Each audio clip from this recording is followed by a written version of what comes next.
They call them forever wars because the money that funds them goes on, well, forever. But how does war change in a world on the Bitcoin standard? Let's mine deep. The economics of war is simple. Wars are expensive, but fiat money makes them deceptively cheap, for governments at least. On a fiat standard, nations can fund military campaigns by printing money, offloading the costs onto citizens who pay for bombs with smaller groceries and shrinking paychecks. In the US, it's estimated that the war on terror has cost over $8 trillion since 2001. Take a look at where some of that goes.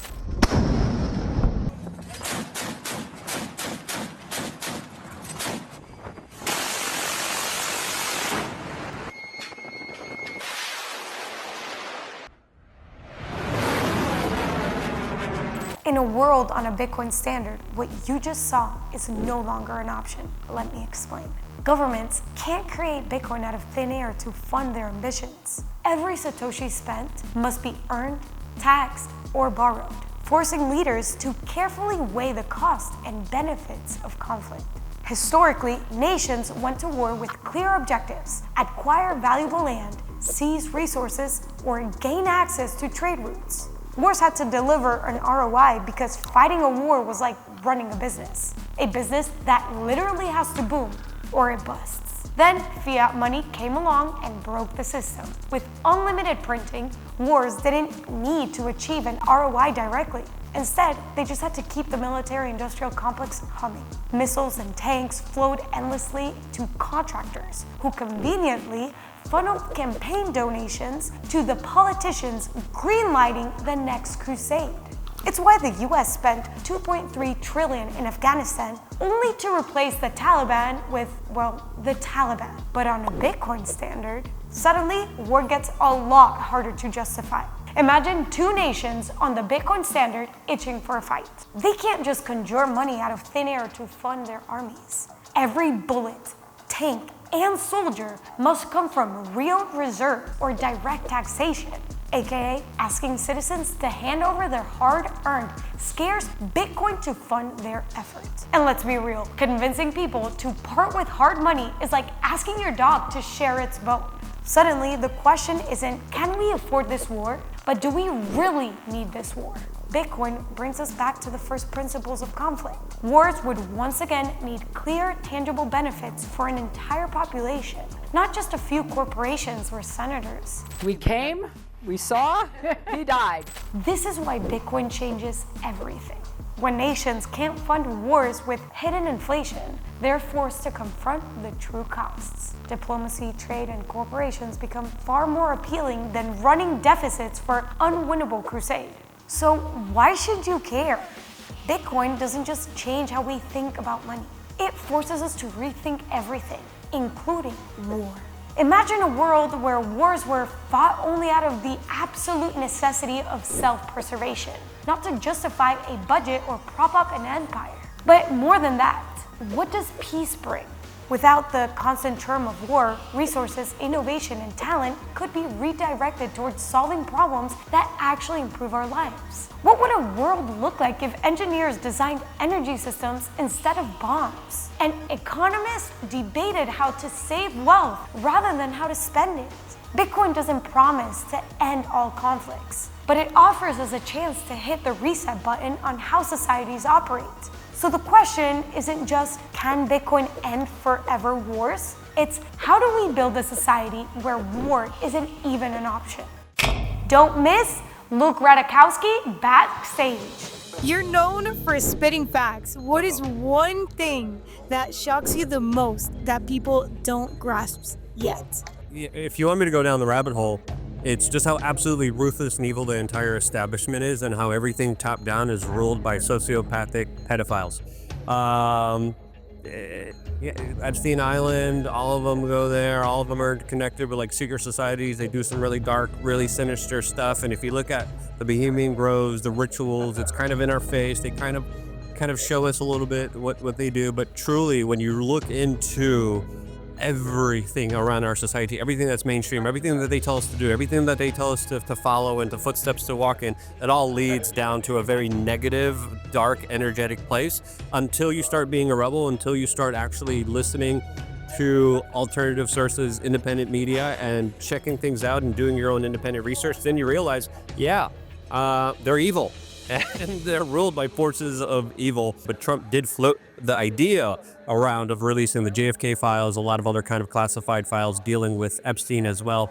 Donald Trump did participate in a legal case against Epstein.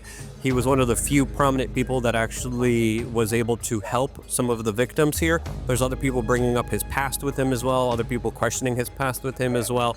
So I think he kind of flip-flopped on the issue a little bit. His statements about Ghislaine when she was originally arrested was interesting, but we also have to remember that the whole Epstein saga, the whole cover-up, the whole, alleged himself killing himself, all happened under his watch when he appointed Bill Barr that essentially covered everything up. You know, the media covering the news, they hide things. Yeah.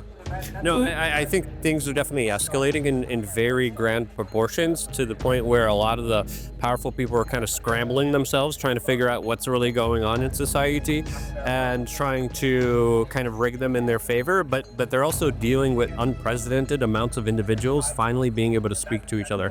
We have an amazing ability with Twitter, with Rumble, and all these alternative platforms. We have our own email list. We have our own website. We have our own members area on lookunfiltered.com. We're building kind of separate infrastructure away from their infrastructure, and it's an information war that's unfolding right now, and it could go either way. But right now, I think we have reached a critical point of a lot of people having a lot of mistrust for the system, especially with what we've seen with COVID, with what we've seen with the vaccine. I think people are realizing more than ever, we were lied to. We're being screwed over. Our dollars being printed away by the Federal Reserve banking system that literally is printing you into poverty. Something's up here, something's wrong here, and I think we are seeing kind of a mass awakening. So I think there is reason to be hopeful, but we're also living in a very dangerous time where the kind of establishment is the cornered animal. They're lashing out, and it could go either way, but it all depends on our kind of collective consciousness and understand that the true power really lies within us, and it depends if we acquiesce and if we comply.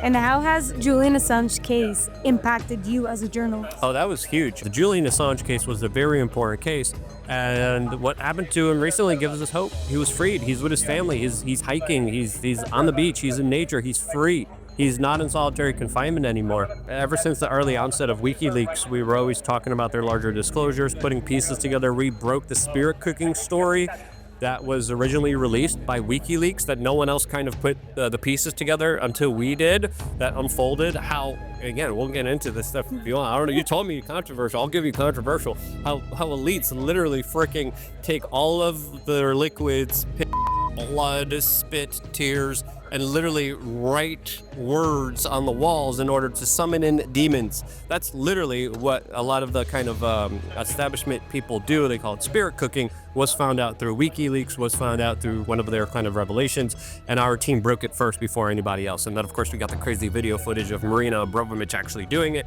So there is an aspect of like Hollywood, of social media, of the tech industry, of the upper echelons really doing some sinister stuff that literally is, summoning the demons. Yeah. Oh my goodness. You said controversial. Yeah, that's what I wanted. Controversial. Yeah, I'm good. Yeah, sure. Yeah. And are you scared? I think there's many forms of trying to undermine someone, discredit someone, and to character assassinate them. I think we also moved towards a new phase in our political system where assassinations are real, and they do happen in foreign countries. They just happened as they had a larger attempt against Donald Trump as well, which changed things dramatically.